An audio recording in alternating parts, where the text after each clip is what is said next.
You're listening to Money FM 89.3, and it's now time for Under the Radar with me, Chua Tian Tian. Now, today we're going to talk to a company that hires over 105,000 employees around the world. With over 130 years of history, ABB is a Switzerland-based tech leader in electrification and automation to drive industrial transformation and enable a more sustainable and resource-efficient future. Now, the firm's engages and serves a wide range of clients from industries ranging from automotive, mining, marine metals, life sciences, power generation, process automation, to even pulp and paper as well as railway. But how does it define the market it is in and position itself differently for the different verticals or customer segments? Also, what's in the pipeline as far as Singapore is concerned? Well, for more, let's speak to Jerrica Tree, Country Holding Officer and CFO for Singapore at ABB. Well, Jerrica, welcome to the show. Hi, thanks Tian Tian, and thank you Money FM for having me on the show today. I'm extremely honored to share about ABB and what we actually do in Singapore. But thanks for the plug. I think you've done a much better job than I could have ever done. Thank you. Yeah, and Jerrica, we've talked a bit about how ABB is this Switzerland-based tech leader. Appreciate if we could find out more about your wide-ranging business value proposition and business model. Sure. As you've already helped me introduce the company, we are a technology leader in the electrification and automation field, and we are Swiss and Swedish legacy. We have been around for more than 130 years actually, and our purpose, the corporate purpose, is to enable a sustainable and resource-efficient future using our ABB solutions to connect engineering know-how, because we're still an engineering industrial company, and match it with software to optimize how things are actually manufactured, how they're moved, how they're powered and operated. So that's why it's quite broad sectors that we're in and all-encompassing, right? So the key thing is we are in the world of energy. So we help to address the world's energy challenges. We help to make the homes we live in, the offices that you work in, factories, transportation, a lot more energy efficient and safer, and also hopefully more affordable in the long run. Transforming industries that we are in, if you look at the world now and you look at, say, manufacturing or just how we work now, working from home, right? We envisage a world where we merge the physical and digital world, and that's where we are perfectly in the sweet spot for this, because we have digital solutions. Our ABB ability helps us make operations safer, make it more intelligent, and of course help to improve productivity in the long run.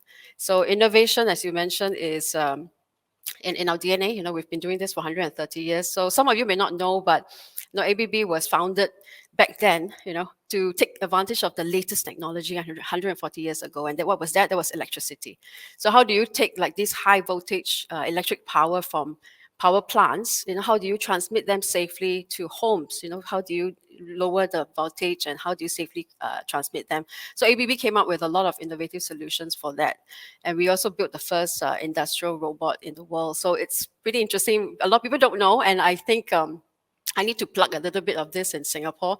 So as a Singaporean, as a very proud born and bred Singaporean, I am happy to share that actually we've been in Singapore for 53 years. The solutions we have are actually embedded into many of the major infrastructures in Singapore.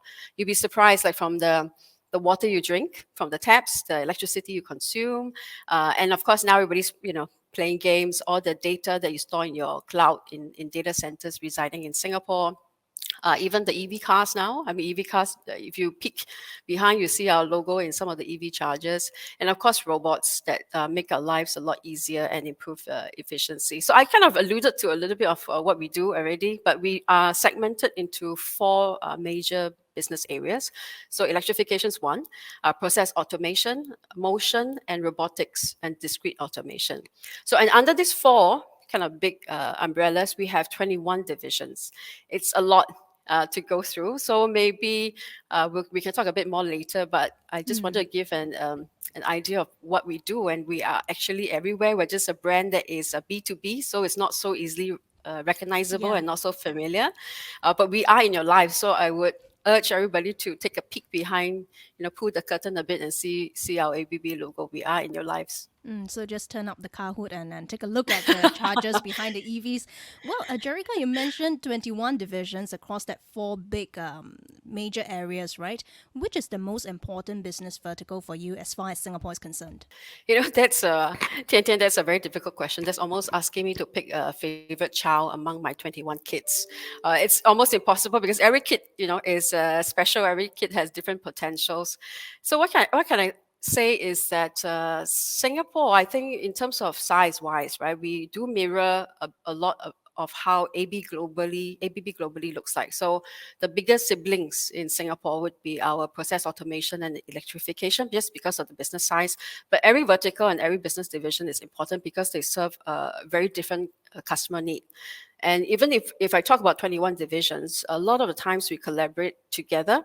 So locally collaborating and also reaching out to center of excellence that reside in other countries or other regions or even HQ to come and really provide the best solution for the customers. So yes, it's a lot, but I can't really pick a favorite because everybody is doing well.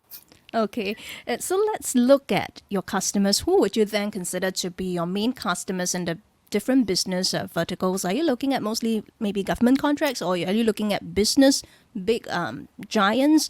What are you looking at? We are everywhere. So maybe instead of mentioning business or customer names, I would maybe talk about notable projects, right? So things that and then because the customer name, you know them in your mind.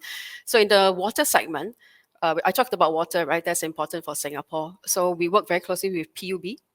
So in the Ulu Pandang Reclamation Plant, the Changi Water Reclamation Plant, and on the weekends when you go to Marina Barrage, you fly your kites and look at the nice sunset. We are there as well. We are also at the Keppel Marina East Desalination Plant.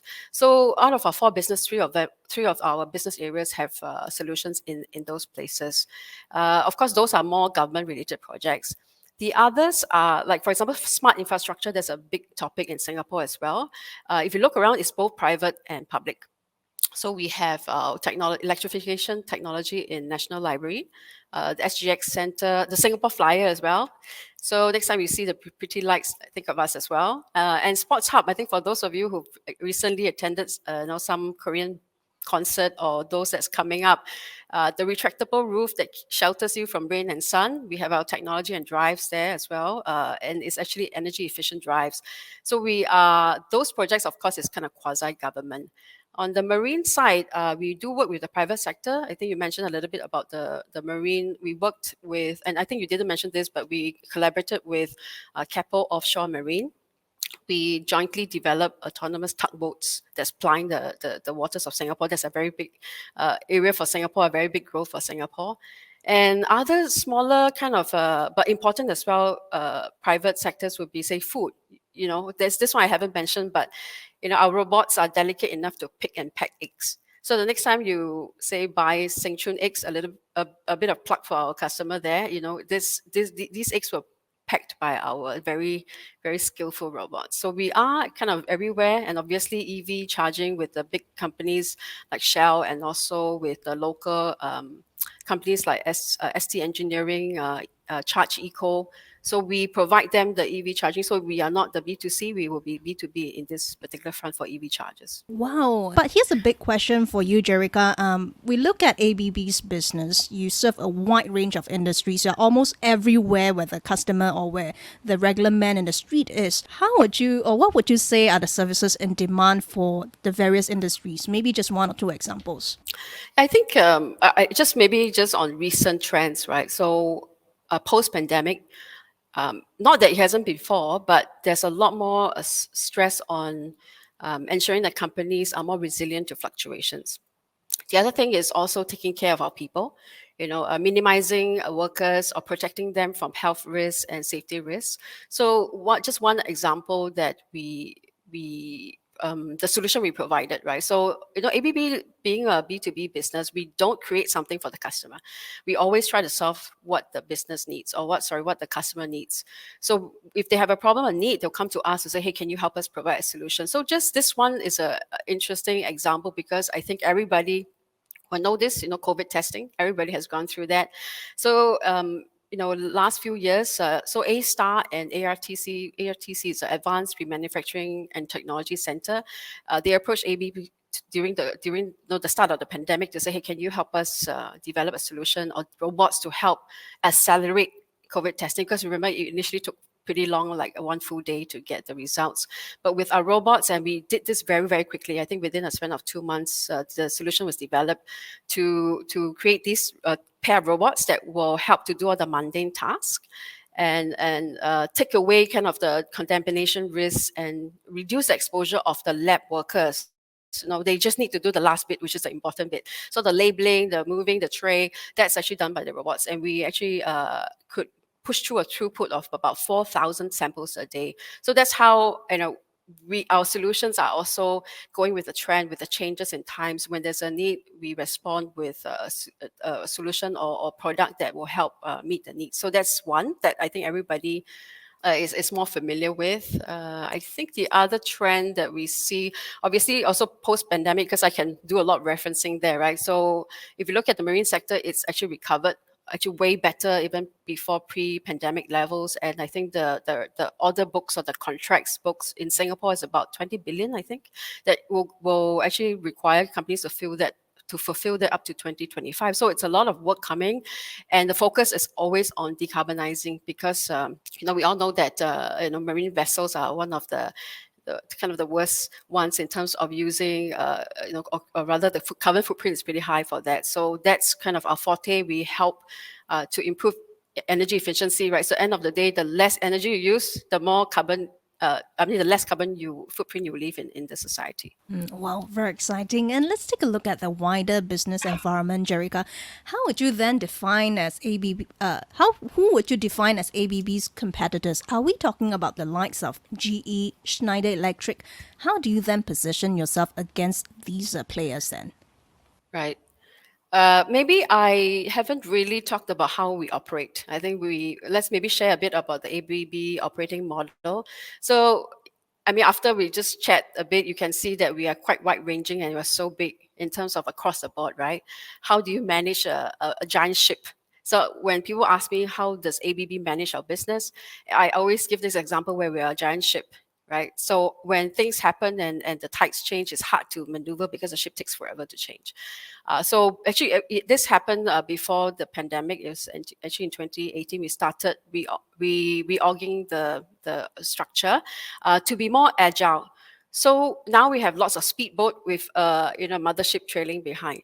But all these speedboats are our divisions, and they're a lot closer to the customer. So we are now empowering businesses to make decisions, but they're also accountable for their strategy. This way, they're a lot closer to their customers. Of course, we also know our competitive landscape. We can react a lot quicker. Say when COVID happened, I mean, the reaction that we had with all these little speedboats, it was amazing, and we actually did very well to overcome the pandemic challenges. And the most important, we have a North Star, right? So we have all this speedboat, but everybody's going after the same purpose. So this is how kind of we manage. And in saying that, I mean, that's why when we look at our competitive landscape, every business segment has a different kind of landscape. But globally, ABB looks at all these segments, and we strive to be either number one or number two in most of these segments. So I can give some examples. You did mention already some of the big names. So in electrification for distribution solutions, we are number one for medium voltage. I mean, there's medium, high, and low. And our key peers, we don't call them competitors, but peers. They are, for example, Schneider Electric or Siemens. Those are the bigger names you see in Singapore. Drive products, we are number one overall. Our peers would be Rockwell Automation in the same market and Siemens as well. Energy industries is a big one. So we are number one in power generation. And again, you will see Siemens and Schneider Electric together with Honeywell in the same space. And robotics, the landscape keeps evolving because you have new players coming in, but the bigger ones would be the German players like KUKA and the Japanese players or the US Teradyne robots. So in every segment, we know who they are. But I guess the most important point we always take note is that is ultimately our ability to serve the customer. So that's why with this speedboat approach, we can be closer to the customer, closer to the stakeholders, including the supply chain. We need to understand the customer needs and to help them tackle their challenges. So with doing that and earning their trust, that's how we kind of will keep building on to the growth in each of these segments. So yes, it's important to know who our peers are, but I think focusing on ourselves and what we do best is still important. If you're just tuning in, we're now speaking to Jerica Treach, Country Holding Officer and CFO for Singapore at ABB. Well, Jerica, I believe that ABB, as you mentioned earlier, you're betting big on electrification as one of your biggest areas of business. According to ABB yourself, the electrification market back in 2019 valued at 160 billion US dollars and projected to grow at a CAGR of 3%. What are the major opportunities in electrification then, and how does that influence the way in which you take the company forward? I think that trajectory, I mean, it's not official, don't quote me, but I think it's definitely gone up, right? So with working from home post-pandemic, because that was a 2019 analysis, but post-pandemic, you can see there's a huge demand now for cloud-based services. You know, everybody's moving things online. Digital services are big. Edge computing, IoT adoption, and just the overall appetite for big data. So looking at this, right, what we need is data centers. So two things: data centers in Singapore. There's one of the core focus for Singapore as well, with big data centers in Singapore. We also look at other energy efficient buildings like commercial buildings. So that is the area that is our sweet spot as well. We can help with our automation ability and also kind of monitoring, enabling these data centers, because data centers we know are not actually so green yet, but we can help them monitor their usage and reduce their power usage and support also in future when there are renewable energy kind of integrations. We are here to help. So that is where we see that's the future. So we just need to make sure that we're close to customer needs and always on top of kind of new developments for green energy or renewable energy sources. And staying on the topic of electrification, but I know you mentioned about data centers, but let's take a look at the marine sector. You have won a large order from Sembcorp Marine this year to deliver the complete electrical system automation, a bit technical here, and it's for a floating production storage and offloading facility for Petrobras. More broadly, how are things looking like this year when it comes to order books and etc.? Yeah, first of all, I mean, just on this project for Sembcorp Marine, I think they're called Citrum now. We are very, very happy to be collaborating with them on this, because that's kind of our core skill, and it's aligned with our commitment to reduce emission footprint for the marine industry. And this one, we actually worked together, a lot of my kids, so my verticals worked together to put the solution together for the customers. And it's also great that, we talk about a Singapore workforce, having a regional and global impact on these global projects. But on a broader base, I mean, we are cautiously optimistic. And ABB globally came into Q1 with stellar results, so everybody is hyped up. But looking at the market, we are also cautious because there's still hyperinflation, interest rates, and I mean, everybody is kind of waiting for the R word to come out. Hopefully they don't. So we are sticking very close to our customers to preempt and also adapt, right? So we need to be very, very agile and reactive. So we are cautiously optimistic, but generally looking good. All my kids are doing well. Let's keep our fingers crossed that the R word doesn't come out. I mean, at least Joe Biden says it won't, so let's hope that that's the case as far as the US is concerned. And but meanwhile, ABB is investing $1 million US dollars to open up a digital solutions and training center in Singapore. The aim, I believe, is to train your staff to implement and operate digital solutions for electric systems. What can we expect on this front then? Yeah, so I just need to correct you there. It's not only for our employees. We are actually training our customers and partners as well. And I believe we kind of did a short training for one of our polytechnics here. So it's really a full-scale training center. And it's actually open for Asia Pacific. It's actually, the reach is Asia Pacific. So it's not only for Singapore, but I'm very happy that we are putting the service center, the training center in Singapore, because it proves that we have a commitment to Singapore's growth, and it's also going to help Singapore's smart nation abilities. So what we will be doing is having these training sessions. It will be fully operational actually by next quarter, or Q4, sorry. And the first batch, we are expecting that we'll train up to 150 of these participants from the customers, partners, and also our employees and perhaps schools as well, annually in the first year. And then after that, when things are a lot better and smoother, we will double that up to 300. So the most important thing is we're actually training, also changing the mindset and equipping our customers and partners with the skills for digital solutions in electrification, right? So it's about how do you track real-time energy usage? How do you optimize energy use? And because everybody has sustainability targets now, everybody wants to reduce our footprint. But how do you do that, especially for a lot of the maybe our Asian counterparts with more aged power grid system? So we need to rely on digital solutions now to be able to monitor those. So we are helping to upgrade the talent and to share some of these very valuable digital skills onto our partners and our stakeholders. So I'm very happy about it. I'm really looking forward to. I personally want to do a lot more of the engagement with the education institutions because they are the future, right? So we need to make sure that they are equipped to help us, with this knowledge, so that they can help us solve the problem of energy challenges in the future as well. And looking ahead, Jerica, let's wrap up by looking at some future plans or recent developments. I understand ABB has an EV charging business. In February, it raised additional funds from investors, including Porsche and General Atlantic. That's supposed to be the second and final round of funding before listing the division. Does that have any bearing on the Singapore business, given that it's happening at a global level? And also, what are some future plans for ABB Singapore in the second half of this year? Sure. Well, the good news is, when we do list our e-mobility business, EV charging is under e-mobility, the growth trajectory will be different. It's going to be a lot higher growth. It's a bit delayed. The listing was a bit delayed because of the market conditions. We're waiting for the right time to do full listing. But you mentioned the private investors. There are actually six now. Six of them own about 20% of the company, of the e-mobility business.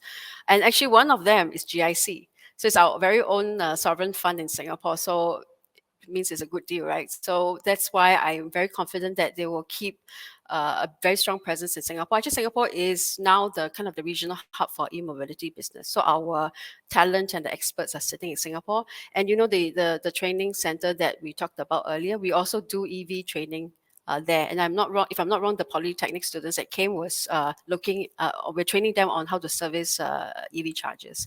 So it's going to be a big business in Singapore. They will use Singapore as a kind of the jumping point to reach out to a lot more of our Southeast Asian and Asian Pacific counterparts as well to grow their business. And in Singapore itself, no, it's a very big project that Singapore is moving on to, right, with deadlines in 2030, 2040. So we are in very close collaboration with LTA, with the other industry partners, and also private players like Shell, to look at how to improve and increase the EV charging infrastructure in Singapore. So looking at bus depot, not only about cars, right? So we also the EV buses, they are big, they need places to go, and we need to upgrade the whole power grid. So we are in constant collaboration and discussions and sharing our know-how, because actually ABB, I'm not sure if people know, well, now they will know that we actually built the fastest charger in the world. So now we have the fastest charger in the world. We have the expertise, and we are happy to share with the Singapore community and the government agencies to make sure that we can reach those 2030, 2040 plans. So we'll be here. You will hopefully see more of our chargers in your HDB car parks and your charging stations as well. And for the next half a year, well, I would say, I will let my 21 kids continue doing what they do best. They are doing well, like I said. We'll just continue working hard, putting our head down to work with customers and industry players, still challenging all the energy efficiency problems we have, trying to reduce the carbon footprint for all of us in the community. So as long as we are in Singapore, sticking to the Singapore Green Plan, doing what we need to do to help Singapore achieve our goals, we will be here for a long time. And of course, in the second half, it's not only about business, but also about people. So we keep making sure that we develop our own people as well, because if we talk about the resilience and the volatile world, and that speedboat, right? You can't really drive a great speedboat without the right people. So we'll still continue to invest in people, making sure that we have a safe, inclusive environment with good policies to make sure that our people are happy coming to work as well. So it's a nice journey. I'm actually looking forward to maybe sharing more in future.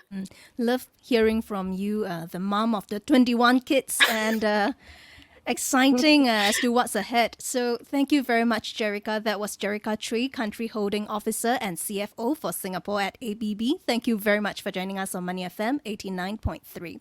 You can also tune in to an extended version of this conversation on audio, Apple Podcast, and Spotify.